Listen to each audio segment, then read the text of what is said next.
Yes മക്കളെ, good evening. അപ്പം എല്ലാ മക്കളും നന്നായിട്ട് വീഡിയോ ഒക്കെ ഓണാക്കിയിരുന്നേ. ഫോണൊക്കെ ലാൻഡ്സ്കേപ്പിലേക്ക് എടുത്ത് വെച്ചിട്ട് നിങ്ങളുടെ എക്സാമിൻ്റെ ഡയറി മാത്രം ടേബിളിൽ വെച്ച് ബാക്കി എല്ലാ ബുക്സും മക്കളെ എടുത്ത് വെക്കാം. പാരൻസ് നിങ്ങളുടെ കൂടെ നിർബന്ധമായിട്ടും വേണം. ഇത് നമ്മുടെ ചാപ്റ്റർ എക്സാം ആണ്. മക്കളെ, നിങ്ങൾ അറിയാവുന്ന കാര്യങ്ങൾ മാത്രം എഴുതിയാൽ മതി. ബാക്കി എല്ലാ ബുക്കും എടുത്ത് വെച്ചിട്ട് നിങ്ങൾ എന്താണോ പഠിച്ചത് അത് മാത്രം എഴുതാം. കുറച്ച് എത്തിക്സ് അയക്കണം കേട്ടോ. ഓക്കെ, അപ്പോൾ സാറ് ക്വസ്റ്റ്യൻ സ്ക്രീനിൽ കാണിച്ചു തരും. ഡേറ്റ് ഒക്കെ ഉണ്ടോ എഴുതി ചെക്ക് ചെയ്യുക. ഡേറ്റ് എഴുതുക, സബ്ജക്റ്റ് എഴുതുക. ഓക്കെ, സാർ ഫസ്റ്റ് ക്വസ്റ്റ്യൻ കാണിച്ചിട്ടുണ്ട് കേട്ടോ. ഫസ്റ്റ് ക്വസ്റ്റ്യൻ നോക്കാം.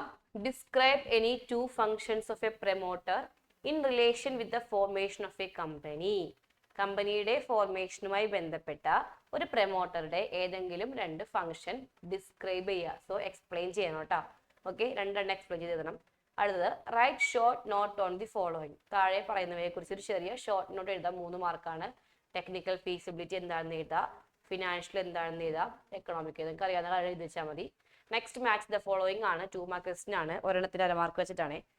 അതിൽ ഓരോ കാറ്റഗറി എ ബാച്ചും ഉണ്ട്, ബി ബാച്ചും ഉണ്ട്. കറക്റ്റായിട്ട് നിങ്ങളൊന്ന് മാച്ച് ചെയ്യാം. Okay, next fourth question. Briefly explain any 4 clauses of memorandum association. മെമ്മോറാണ്ടത്തിൽ വരുന്ന ഏതെങ്കിലും 4 ക്ലോസുകൾ എക്സ്പ്ലെയിൻ ചെയ്യുക. 4 മാർക്കാണ്. Last question. Difference between memorandum association and article of association. 4 എഴുതിയാൽ മതി. 4 മാർക്കാണ്. ക്വസ്റ്റ്യൻ ക്ലിയർ ആണെന്ന് കൈവശി കാണിച്ചേ. ക്ലിയർ അല്ലേ? Okay, time start now. All the best.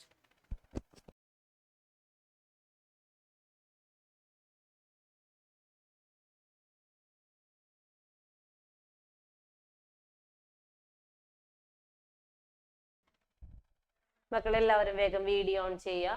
നമ്മൾ പേപ്പർ ചെക്ക് ചെയ്യാൻ പോവാണ്. പേപ്പർ ചെക്ക് ചെയ്യുന്ന സമയത്ത് നിങ്ങളുടെ വീഡിയോ ഓഫ് ആണെങ്കിൽ നിങ്ങൾക്ക് 0 മാർക്ക് ആയിരിക്കും കേട്ടോ. സാറ് ക്വസ്റ്റിന്റെ ആൻസർ സ്ക്രീനിൽ കാണിച്ചു തരും. അത് നോക്കിയിട്ട് ചെക്ക് ചെയ്യാം. ഫസ്റ്റ് ക്വസ്റ്റിന്റെ answer functions of a promoter ആയിരുന്നു. നമ്മൾ 6 ഫങ്ഷൻസ് പഠിച്ചിട്ടുണ്ട്. സോ നിങ്ങളതിൽ ഏതെങ്കിലും ഒരു 2 ഫങ്ഷൻസ് വൃത്തിയായിട്ട് എക്സ്പ്ലനേഷൻ ഉണ്ടെങ്കിൽ നിങ്ങൾക്ക് അവിടെ ഓരോ മാർക്ക് വെച്ച് കൊടുക്കാം. Identification of business opportunity explanation നോക്കാം കേട്ടോ.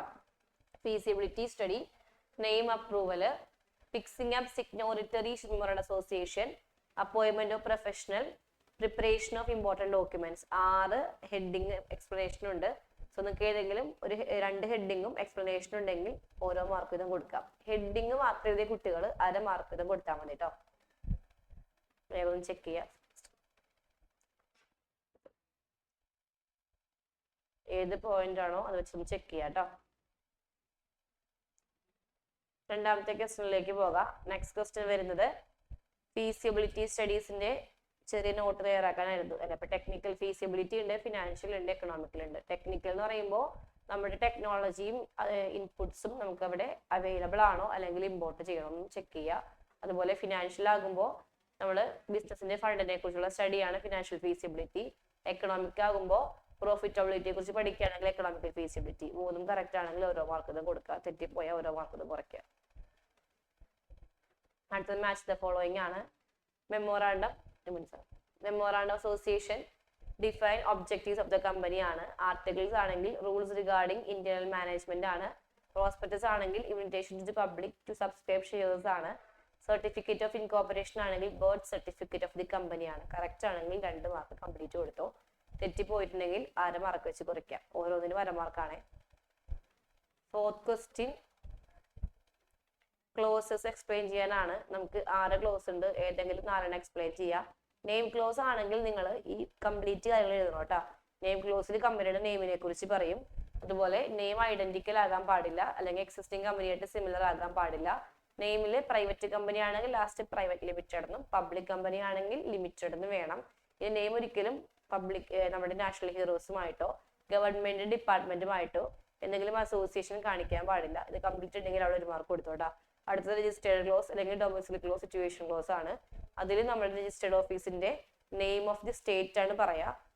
ഒബ്ജക്ട് ക്ലോസ് ആണ്. ഒബ്ജക്ട് ക്ലോസ് ആകുമ്പോൾ കമ്പനിയുടെ സെക്കൻഡറി ഒബ്ജക്റ്റ്, ഫസ്റ്റ് ഒബ്ജക്റ്റ് ഒക്കെ പറയുന്നത് ഒബ്ജക്ട് ക്ലോസിലാണ്. ഇത് കമ്പനിയുടെ മെയിൻ ഇമ്പോർട്ടൻറ്റ് ക്ലോസ് ആണ്. അടുത്ത ലയബിലിറ്റി ക്ലോസ് ആണ്. കമ്പനിയുടെ ലയബിലിറ്റി, മെമ്പേഴ്സിന്റെ ലയബിലിറ്റി ആണ് ഈ ക്ലോസിൽ പറയാ. അടുത്ത ക്യാപിറ്റൽ ക്ലോസ് ആണ്. പ്രത്യേകം ശ്രദ്ധിക്കുക, total capital of the company അല്ലെങ്കിൽ ഓതറൈസ്ഡ് ക്യാപിറ്റൽ അല്ലെങ്കിൽ മാക്സിമം ക്യാപിറ്റൽ എത്രയാണെന്നാണ് ഈ ക്ലോസിൽ പറയാട്ടോ. ഇനി അടുത്തത് അസോസിയേഷൻ അല്ലെങ്കിൽ സബ്സ്ക്രിപ്ഷൻ ക്ലോസ് ആണ്. ഇതൊരു ഡിക്ലറേഷൻ ക്ലോസ് ആണ്. മെമ്മോറാണ്ടത്തിൽ സൈൻ ചെയ്യാൻ പോകുന്ന ആളുകളുടെ വില്ലിംഗ്നെസ് ആണ് ഇവിടെ കാണിക്കുന്നത്. ഇത്രയും ഉണ്ടെങ്കിൽ നിങ്ങൾക്ക് 4 എണ്ണം ശരിയാണെങ്കിൽ ഓരോ മാർക്ക് വീതം കൊടുക്കുക. 4 മാർക്കാണ്.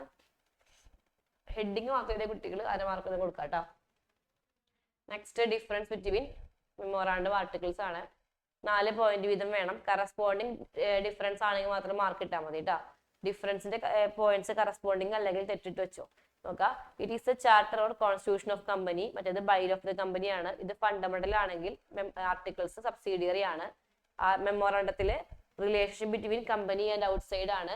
ആർട്ടിക്കിൾസിലാണെങ്കിൽ കമ്പനി ആൻഡ് മെമ്പേഴ്സിന്റെ റിലേഷൻഷിപ്പ് ആണ്.